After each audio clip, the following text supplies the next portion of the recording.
The sound never stops. That is the first thing you must understand if you are to comprehend what I am telling you, if you are to grasp even a fragment of what existence becomes when you find yourself caught within the belly of something that should not exist. The sound never stops.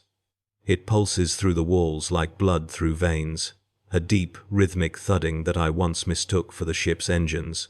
That was back when I still believed this vessel operated according to the mechanical principles I had learned during my 16 years serving aboard His Divine Majesty's warship, Unyielding Devotion.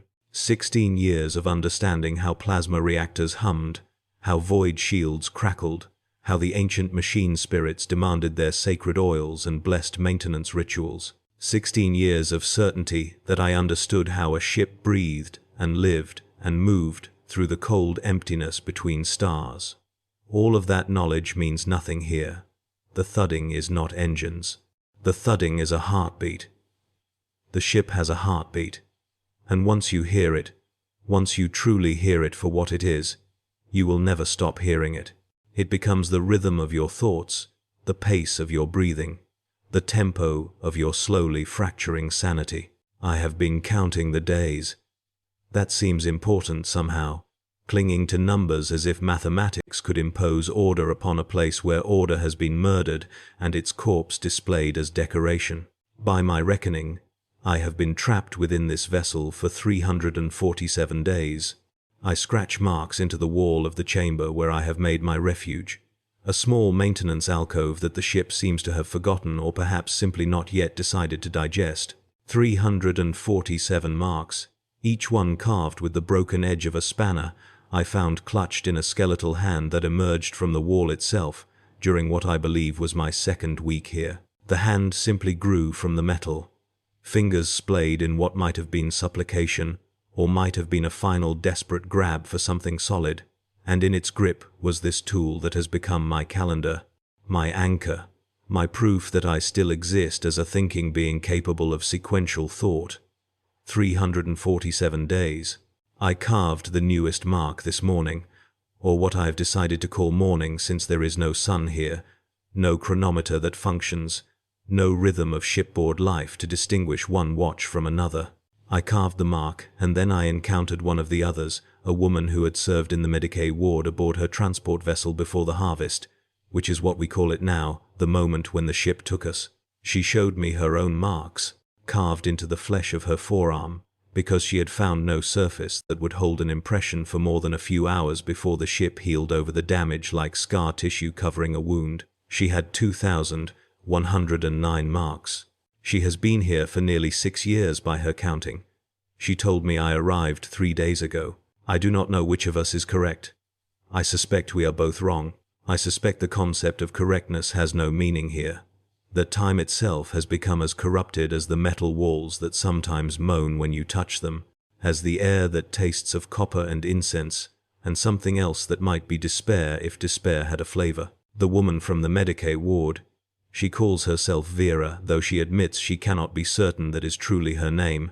She says that she has watched new arrivals age decades in what feels like days, has seen others remain unchanged, while centuries of shipboard time flow around them like water around a stone.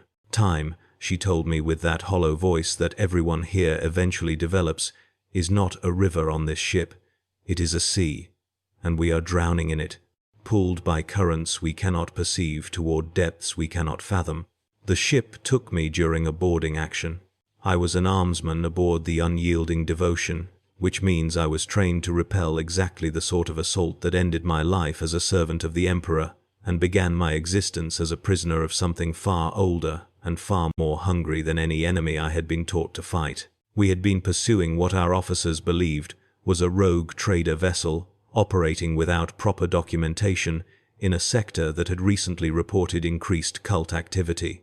A straightforward intercept mission, the kind of operation that armsmen dream about because it promises action without apocalyptic stakes. We matched velocities. We fired grappling lines. We breached their hull in 3 places simultaneously, and I was part of the second wave through breach point 2, my shotgun loaded with blessed shot, my faith in the Emperor burning in my chest like a small sun that would never set. I remember the airlock cycling. I remember the hiss of pressure equalization. I remember the doors opening, and the first wave of my brothers and sisters stepping through into what should have been a cargo hold. The cargo hold was not there. Nothing was there. The breach point opened onto a corridor that stretched for what my eyes told me was kilometers, though the rogue trader vessel had been no more than 300 meters from bow to stern. The walls were the wrong color, a purple red that reminded me of internal organs, of things that should be hidden beneath skin and bone. And the sound, that thudding sound that I would later learn to recognize as the ship's heartbeat, it was already there, already pounding through the air like a war drum summoning soldiers to a battle that had been lost before it began. The first wave of my brothers and sisters, 12 armsmen in full combat gear with enough firepower to suppress a hab-block uprising, they simply walked forward into that impossible corridor. I watched them go. I tried to call out, tried to warn them that something was wrong, that we should fall back, that we needed to seal the breach and void the entire section, and report to command that this was not what we had expected. My voice would not come. My legs would not obey my desperate commands to retreat, and then the corridor contracted like a throat swallowing, and my brothers and sisters were gone, and the walls rippled like disturbed water, and I was pulled forward by a force that had nothing to do with gravity and everything to do with hunger. The unyielding devotion. I learned later from one of the others who had been taken during a different harvest many years before. The unyielding devotion continued on its patrol route without ever realizing that 17 of its crew had vanished. The breach had sealed itself. The rogue trader vessel had simply ceased to exist, folding away into whatever dimension this ship truly occupies when it is not hunting in real space. My captain, my shipmates, the brothers and sisters I had served alongside for 7 years since my promotion to the Armsman Division, they never knew what happened to us. Perhaps they believed we died in a reactor malfunction. Perhaps they believed we deserted, fled into the dark between stars to escape our duties. Perhaps they never thought of us at all. Our names quietly removed from the roster, our possessions redistributed, our bunks assigned to fresh recruits who would never know whose prayers had soaked into those thin mattresses during lonely night watches. I try not to think about what they believe. Belief seems dangerous here. A flame that attracts things that feed on certainty. The ship has a name. I have heard it whispered in voices that seem to come from the walls themselves, from the floor, from the air that moves through corridors, without any ventilation system I can perceive. The name changes depending on who is speaking or what language the listener's mind defaults to when processing sounds that were never meant to form words. I have heard it called the eternal hungering, the womb of stars, the vessel without mercy, the forever harvest. Each name is true. Each name is a lie. Each name is simply another mask worn by something so vast and so alien that even its slaves and victims can only grasp fragments of what it truly is. I have decided to call it nothing at all, to refuse it the dignity of a name, though I suspect it finds my small rebellion amusing in the way that a predator might find amusement in prey that runs in the wrong direction, toward the narrowing canyon where the trap has been prepared. 347 days, or 3 days, or 6 years, or no time at all. The numbers do not matter. What matters is that I am still here, still thinking, still scratching marks into a wall that may or may not retain them once I look away. What matters is that I have learned how to survive, or at least how to delay the inevitable, which is perhaps the only form of survival this place allows. I have learned the safe paths, the corridors that remain stable long enough to traverse, the chambers where the ship's attention seems to wander and a fugitive can rest for a few hours without feeling that terrible pressure of being watched by something that has no eyes but sees everything. I have learned which of the others can be trusted, which have already begun their transformation into something other than human, which are traps laid by the ship itself to lure the unwary into situations from which there is no escape. I have learned these things because learning is how I cope, how I prevent my mind from simply collapsing under the weight of what I witness every day, every hour, every endless moment in this prison. that moves through the void like a shark through deep water, always hunting, always hungry, never satisfied. The ship feeds on many things. Physical sustenance comes from the vessels it captures. The cargo holds, stripped of food and water and fuel, the raw materials of civilization broken down and absorbed into the ship's structure like nutrients absorbed through intestinal walls. But physical sustenance is not what drives it, not what motivates its endless patrol through the dark spaces between Imperial shipping lanes. The ship feeds on us, on our fear, our despair, our desperate clinging hope that maybe this time the corridor will lead to an airlock that opens onto real space, that maybe this time the communication array we have found will actually send a signal instead of just screaming our location to whatever crew still serves the ship's original masters. The ship feeds on our transformation, on the slow process by which human beings become something else, something that exists only to serve the ship's incomprehensible purposes. I have watched this process. I have seen men and women I traveled with during my first weeks here gradually lose themselves, their faces smoothing over, their eyes developing that distant look that suggests they are seeing things that exist in dimensions humans were never meant to perceive. I have seen them smile at nothing, laugh at jokes I cannot hear, and then one day simply walk into a wall that opens for them like a mouth, welcoming them into a communion I do not want to understand. I met a man 3 days ago, or perhaps 3 months ago, time being what it is here, who claimed to have been the captain of this vessel before its corruption. He called himself Vuldrris, spoke with the clipped precision of Imperial Navy command training, and knew things about the ship that none of the other survivors could have taught him. He showed me a passage behind what appeared to be a solid bulkhead, a narrow maintenance crawlway that led to a chamber where the air was almost clean, where the thudding heartbeat was muffled to something that could almost be ignored. He called it the sanctuary, and he said he had been maintaining it for over a century, keeping one small space pure as a monument to what the ship had been before it fell to powers that had no name the human tongue could pronounce. I wanted to believe him. I wanted so desperately to believe that somewhere on this nightmare vessel there existed a pocket of normalcy, a place where the old rules still applied. He seemed so calm, so certain, so untouched by the madness that infected everything else. His uniform was still crisp, still bearing the insignia of a rank that would have commanded thousands of souls. His eyes were still clear, still focused, still capable of meeting my gaze, without that sliding away quality that marked those who had begun their transformation. I have been returning to the sanctuary whenever the ship allows it, whenever the corridors align in ways that permit travel without encountering the things that patrol them.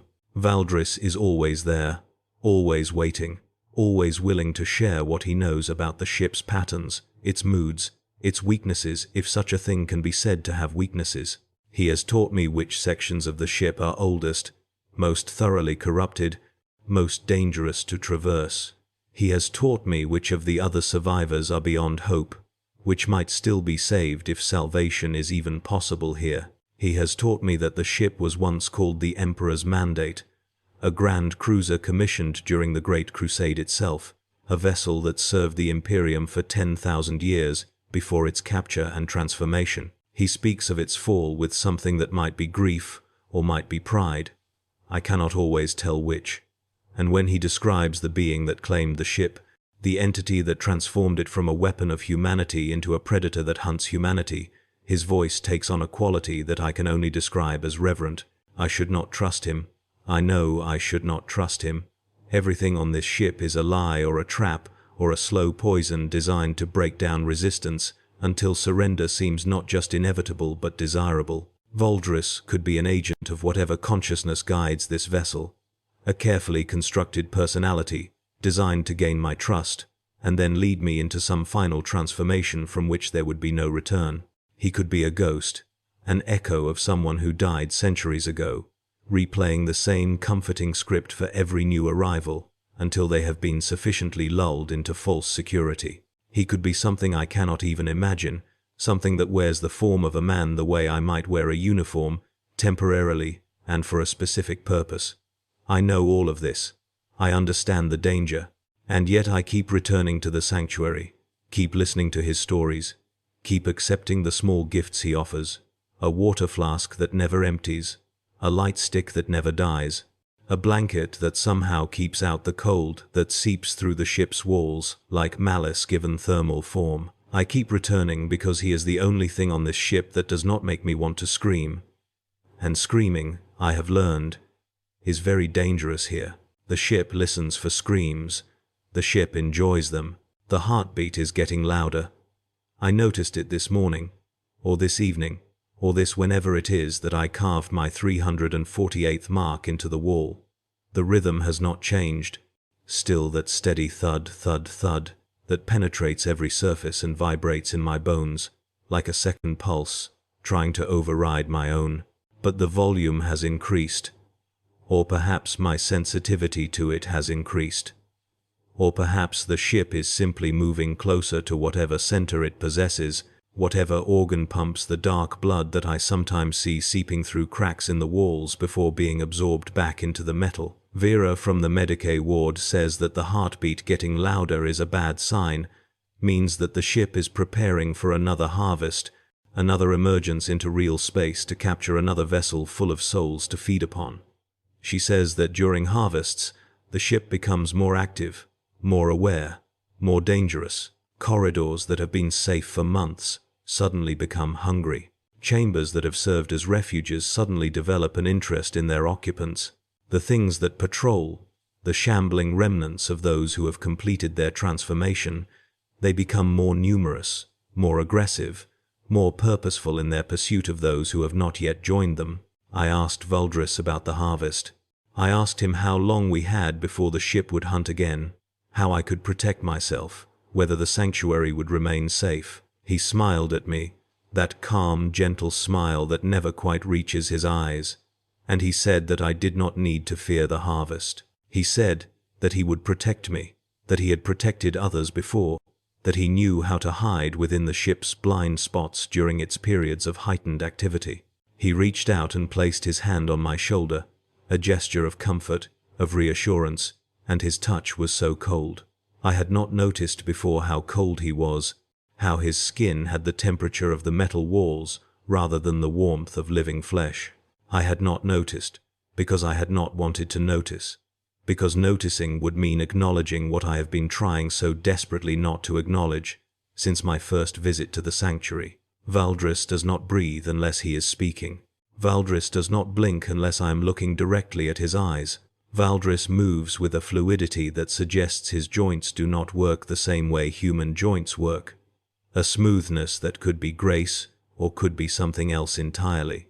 I returned to my alcove after that visit. I counted my marks, all 348 of them, and I tried to remember what Vuldrris had looked like the first time I saw him. I tried to remember if his eyes had always been that shade of grey, a grey that reminded me of the ship's internal surfaces, of the metal that was not quite metal. I tried to remember if his uniform had always had those subtle patterns in the fabric, patterns that seemed to shift when I was not looking directly at them, patterns that might have been decorative threading, or might have been something growing through the material like veins through flesh. I tried to remember, and the more I tried, the less certain I became of anything I thought I knew about the man who had shown me sanctuary and called himself captain. The ship spoke to me last night. I call it night because I was sleeping when it happened, though sleep on this vessel is never truly restful, never truly a period of unconsciousness so much as a different quality of consciousness in which the waking horrors are replaced by dreaming horrors that are somehow worse because they feel chosen, curated, selected specifically for my particular fears. I was sleeping, and I was dreaming of the unyielding devotion, of my bunk in the armsman barracks, of the comforting routine of morning prayers and weapons maintenance and drills that had once felt tedious but now seemed like paradise, remembered through a haze of longing. And then the dream changed, the familiar bulkheads of my old home warping and stretching, the faces of my shipmates melting like wax, and I was standing in a corridor that I recognized as part of this ship, this prison, this nightmare that had become my existence. And a voice spoke from everywhere at once, from the walls and the floor and the air, and from somewhere inside my own skull. It knew my name. Not the name I have given myself here, not the generic identifier I use when speaking with other survivors, but my true name, the name my mother gave me in the birthing chambers of Hive Primus on a world I will never see again. It spoke my name like a greeting, like a welcome, like a claim of ownership being formally registered, and then it told me things. It told me why I was here, not the random chance I had assumed, not the simple bad luck of being part of a boarding party that breached the wrong airlock. It told me that it had been waiting for me specifically, that it had identified me years before my capture, that it had been nudging events, influencing patrol routes, arranging the circumstances that would eventually bring the unyielding devotion into position to intercept what its crew believed was a rogue trader vessel, but which was actually a lure, a projection, a carefully baited trap designed for the specific purpose of acquiring me. I do not know what to do with this information. I do not know how to process the idea that my entire life, every decision I thought I was making freely, every promotion I earned, every posting I accepted, every moment of what I believed was my own personal history, might have been orchestrated by something that wanted me for reasons I cannot comprehend. The ship told me I was special, that I possessed qualities it valued, that I would serve a purpose that would make everything I had suffered worthwhile. It told me this in a voice that was soothing and terrible in equal measure, a voice that seemed to come from a throat the size of a cathedral, a voice that made me feel simultaneously like a child being comforted by a parent and like a morsel being savored by something that had not yet decided whether to swallow. I told Vera about the voice.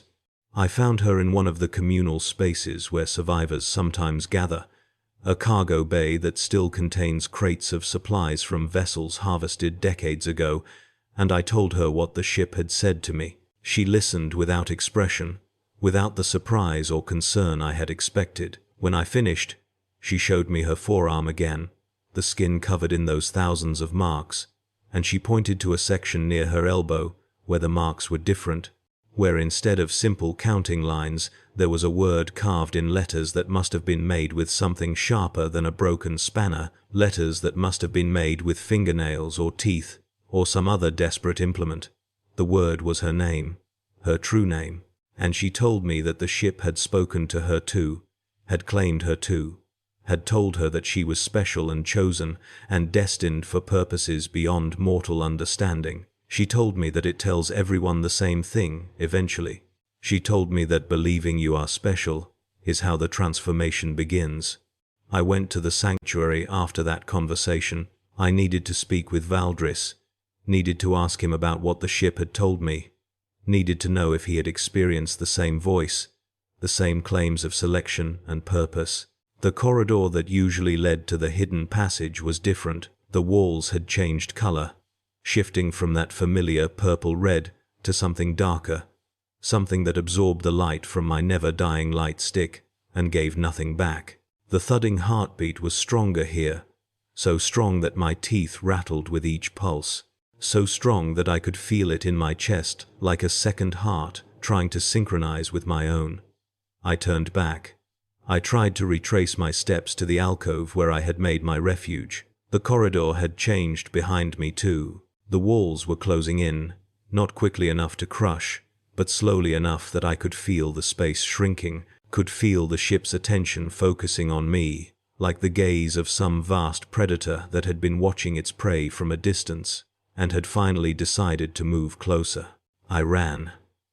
I ran through corridors I did not recognize, past chambers that contained things I will not describe, over floors that squelched beneath my feet like surfaces that had never been designed for walking. I ran until I found a door that opened onto a section of the ship I had never explored, a section that seemed older than the rest, where the walls were covered in markings that might have been writing or might have been decoration or might have been the ship's equivalent of scar tissue, the evidence of wounds that had healed wrong. I ran until I could not run anymore, until my lungs burned and my legs trembled, and the only thing keeping me upright was the absolute certainty that falling meant never getting up again.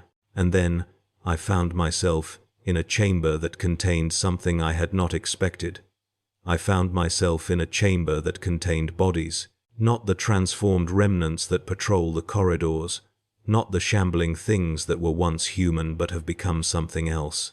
These were bodies in the traditional sense, corpses arranged in rows on metal shelves like items in a storage facility, like products awaiting distribution. Hundreds of them, perhaps thousands, extending back into the darkness beyond what my light could illuminate. They were all wearing uniforms, Imperial Navy uniforms, guard uniforms, Mechanicus robes, Sororitas armor, inquisitorial regalia, civilian clothing from a dozen different worlds. They were all perfectly preserved. No decay, no deterioration, no sign that they had ever begun the process of returning to base matter. And they were all me. I stood in that chamber for a long time, staring at bodies that wore my face, my hands, my scars from training accidents and combat injuries. Bodies that were dressed differently, that showed evidence of different lives, different histories, different paths through the galaxy, that had all somehow led to this same ship, this same prison, this same room where they now lay in silent rows waiting for something I could not identify. I counted them, or tried to count them, but the numbers kept changing, kept refusing to resolve into anything stable. I examined them, looking for differences that would prove they were not actually me, that would prove this was another of the ship's illusions designed to break my grip on reality. The differences were there. Small variations in height, in the precise placement of moles and birthmarks, in the length of fingers and the shape of earlobes. But the similarities were overwhelming, undeniable, impossible to explain through any mechanism I understood. The ship spoke again while I stood among my own corpses. It told me that these were the failed attempts, the versions of me that had been acquired from other timelines, other possibilities, other branches of a universe that apparently contained infinite variations of every life. It told me that none of them had been quite right, that each had possessed some flaw that made them unsuitable for the purpose the ship had in mind. It told me that I was different. I was the successful version, the one that had all the qualities the ship required, the one that would finally complete a process that had been ongoing for longer than humanity had existed as a species. It told me that I should be proud. It told me that I should be grateful. It told me that I should stop running and accept what I was always meant to become. I left the chamber of bodies. I do not remember how. I do not remember finding my way back to familiar corridors. Do not remember the journey that must have taken hours or days or years, depending on which version of time was operating in my vicinity. I simply found myself back in my alcove, staring at the marks on the wall, counting them over and over as if repetition could impose meaning on chaos. 348 marks, 348 days or 3 days, or an eternity or no time at all. The numbers do not matter. The numbers have never mattered. All that matters is that the ship has chosen me, has been choosing me across infinite versions of reality, has been hunting me through possibilities I cannot comprehend. And now it has finally caught the version of me it wanted, and there is nowhere left to run.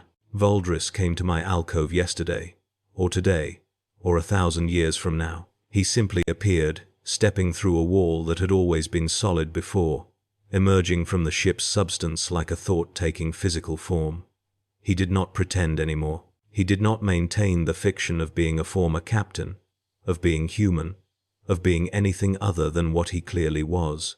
His skin was the color of the ship's walls now, that purple-gray that suggested blood pooling beneath a bruise. His eyes had no whites, just the gray of unpolished metal from corner to corner. His uniform had merged with his flesh, the fabric indistinguishable from the skin it covered, the insignia of his rank growing from his chest like a tumor that had decided to become decorative. He smiled at me with teeth that were too numerous and too sharp, and he told me that he was proud of how well I had done, how long I had maintained my resistance, how thoroughly I had demonstrated the qualities that made me valuable. He told me that he had been watching me since I arrived, that he had been assigned to me specifically, to guide me, to prepare me, to ease my transition from prisoner to servant to something beyond either of those categories. He told me that the sanctuary had never been real, that every moment of peace I had experienced, there had been a carefully constructed illusion designed to build trust, to create an anchor point in my psyche that the ship could later use as a foundation for deeper changes. He told me that the other survivors, Vera and the rest, were not separate individuals, but aspects of a single consciousness that had been fractured and distributed throughout the ship, like organs in a body, like components in a machine. He told me that I had been talking to myself for months, that every conversation I believed I had with another human being was actually a dialogue between the part of me that still clung to sanity and the parts that were already beginning to integrate with the ship's greater purpose. I asked him what the purpose was. I asked him what the ship wanted from me, what process my capture was meant to complete, what fate awaited me at the end of this nightmare that had already consumed everything I thought I knew about myself and reality. He told me. He told me in words that I understood at the time but that I cannot remember now, words that seemed to dissolve in my memory the moment they finished forming, words that left behind only impressions, feelings, the vague shape of something vast and terrible, and somehow beautiful in its terribleness. I remember crying. I remember screaming. I remember the heartbeat of the ship pounding through me so loudly that I could not hear my own voice, could not feel my own pulse, could not distinguish between where I ended and the ship began. I remember Vuldrris holding me while I broke apart, and his arms were cold and hard, and somehow comforting in the way that a coffin might be comforting to someone who has been running for too long and just wants to lie down. The transformation has begun. I can feel it in my fingers, which have begun to lengthen, the joints multiplying, the bones reshaping themselves into configurations that will be useful for tasks I do not yet understand. I can feel it in my eyes, which have begun to see things that were always there but were hidden from human perception. The ship's true form bleeding through the facade it wears for its prey, the patterns of power and hunger and ancient purpose that flow through its structure like blood through veins. I can feel it in my mind, which has begun to expand, to connect, to hear the whispers of those who came before me, the chorus of transformed souls that serves the ship and is served by the ship in a relationship that is neither slavery nor symbiosis, but something else entirely. I can feel the ship loving me. That is the worst part. That is the part I was not prepared for, the part that no warning could have readied me to experience. The ship loves me. It loves me the way a gardener loves a seed, the way a sculptor loves a block of marble, the way a parent loves a child who has not yet been born. It loves what I am becoming, and that love is so vast, so overwhelming, so utterly alien that I cannot resist it, cannot hate it, cannot do anything but lie in its embrace and let it reshape me into whatever it has always intended me to be. I am writing this account because there is still a small part of me that remembers what it meant to be human, that clings to language and narrative and the desperate need to be understood.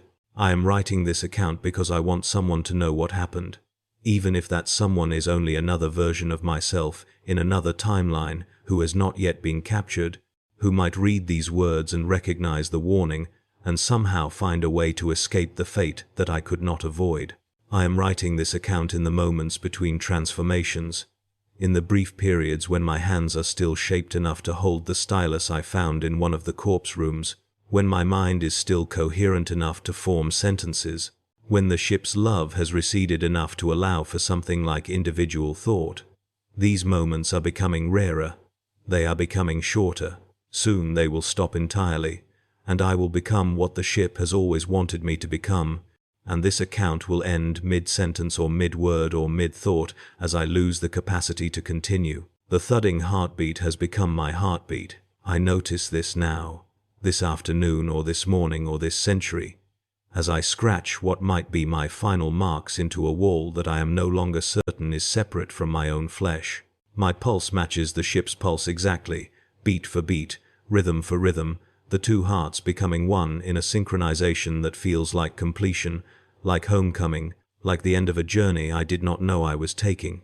The other survivors, The fragments of consciousness that I mistook for individuals, they are welcoming me into their communion. I can hear them now without speaking, can feel their experiences mingling with my own, can sense the shape of the collective intelligence that has grown within this ship over millennia of harvesting and transforming and perfecting.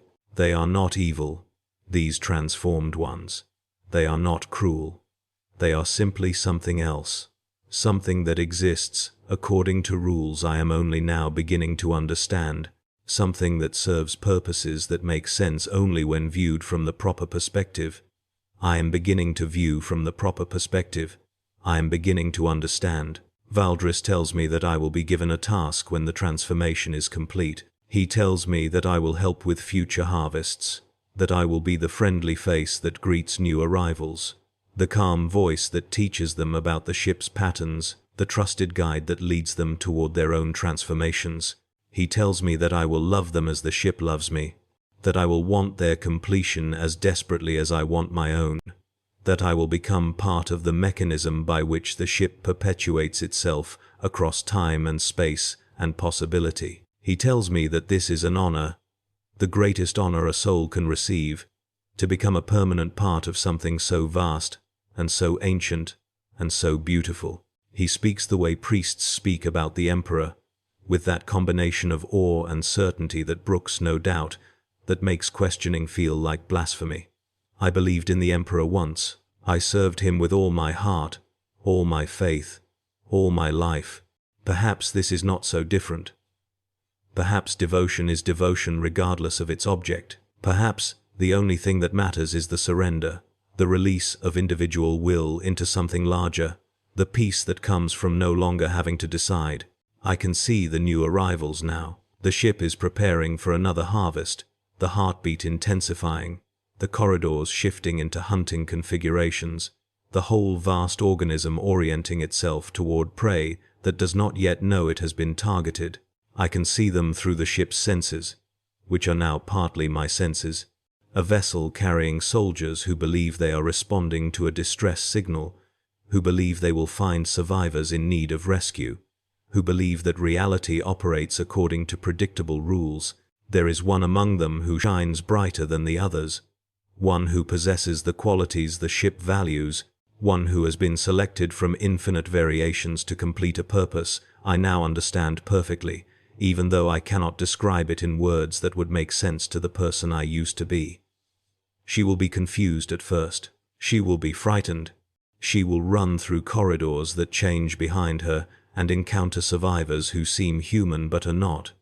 She will find a sanctuary that offers false hope. She will hear the ship's voice claiming her as special, as chosen, as destined. She will resist for a time, as I resisted, and her resistance will be beautiful, will be valuable, will be the essential ingredient in a transformation that cannot be forced, but must be surrendered to willingly. I will be waiting for her.